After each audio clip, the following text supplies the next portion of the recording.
Hello, I'm Iszi Lawrence and welcome to the historic Conway Hall in Holborn, London.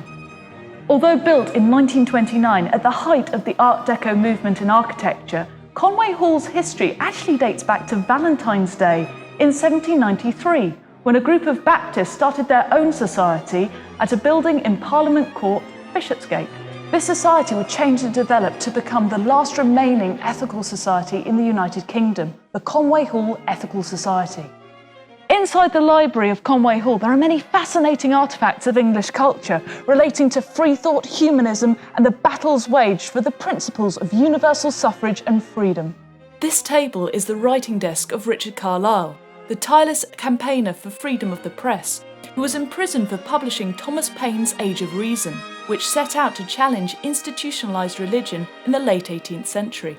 Above it, we have John Wildman's superb portrait of William Johnson Fox, who was minister for the Society between 1817 and 1853.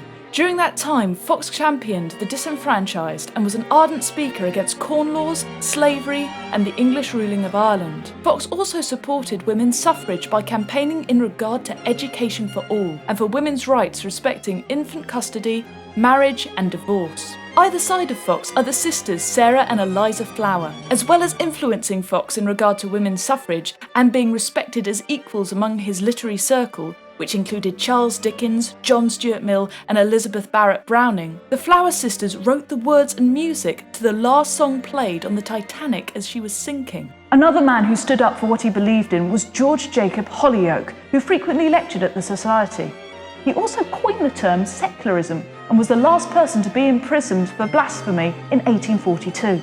George's brother, Walter Rowland Holyoke, painted this remarkable portrait of Moncure Conway in the late 19th century. Conway came to London in 1864 to eventually become the Society's minister the year after he helped his father's slaves escape to freedom in the United States. As well as knowing Robert Browning, Charles Dickens, George Eliot, Charles Darwin, among many more, Conway spoke in support of women's suffrage at Hackney Town Hall in 1871. During his tenure, the Society enjoyed lectures given by many key Victorians at the peak of culture and thought. For example, William Morris, Emma Goldman, Prince Kropotkin, and George Bernard Shaw all spoke at the Society.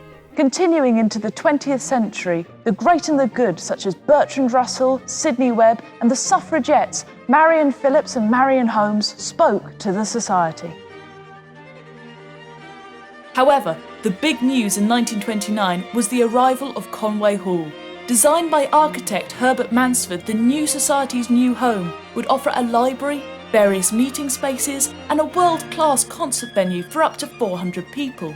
The concerts, by the way, are still going strong since the day they began in 1887. Today, Conway Hall continues to offer a vibrant range of cultural activities, from lectures to concerts to courses to debates to theatre to exhibitions, alongside its library and archives, as well as the wide range of activity that comes from its hirers using its spaces.